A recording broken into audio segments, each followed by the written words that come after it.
Welcome to another Linux Terminal Commands for Beginners tutorial. For this video I will talk about file types, file permissions, and the file command. Let's open up the terminal.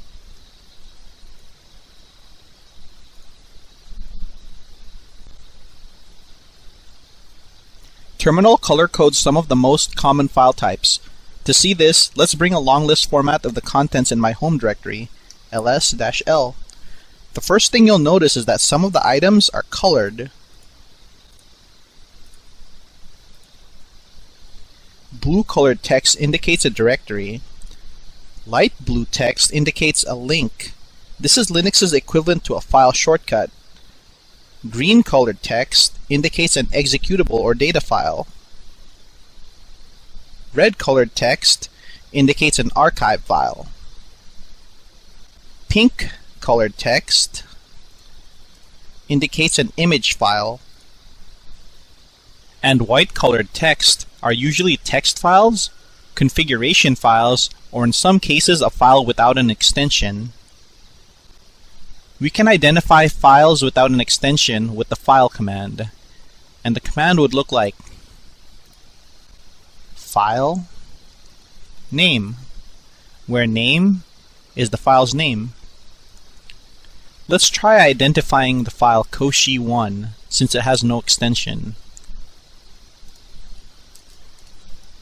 File Cauchy1, and it turns out it is an image file of PNG format. Keep in mind this is the default color scheme for Fedora. Depending on your Linux distro, your color scheme for identifying files may be different. Now let's move on and talk about long list format file attributes. The first attribute is file permissions. The first character is either a dash or a D. If it is a dash, it is a file. If it is a D, it is a directory. The next three sets of characters are read, write, and run permissions for the owner. R is for read, W is for write, and X is for run. If any of the RWX character slots is a dash instead, then that means that permission is disabled for the owner. The next three characters are read, write, and run permissions for the group. If any of the RWX slots is a dash instead, then that permission is disabled for the group.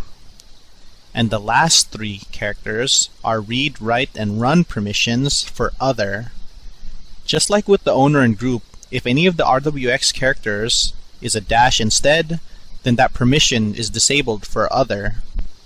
Also, to clarify, when I mean other, I'm referring to any user on the system that is neither the owner or part of the named group. The next attribute is the owner, which is Cauchy, followed by the group. Note, when a user is created, Linux by default also creates a private group with the same name as the user. That is why the group is the same name as the owner.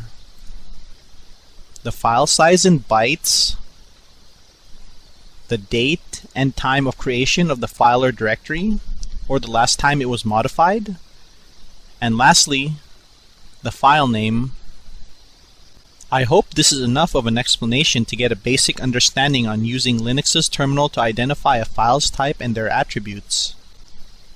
This concludes my Linux Terminal for Beginners tutorial, file types, and file command.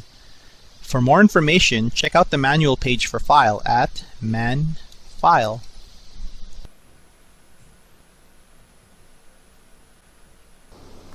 Here are some more Linux for Beginners videos. Also, please like or subscribe, but only if you want to. And lastly, thanks for watching.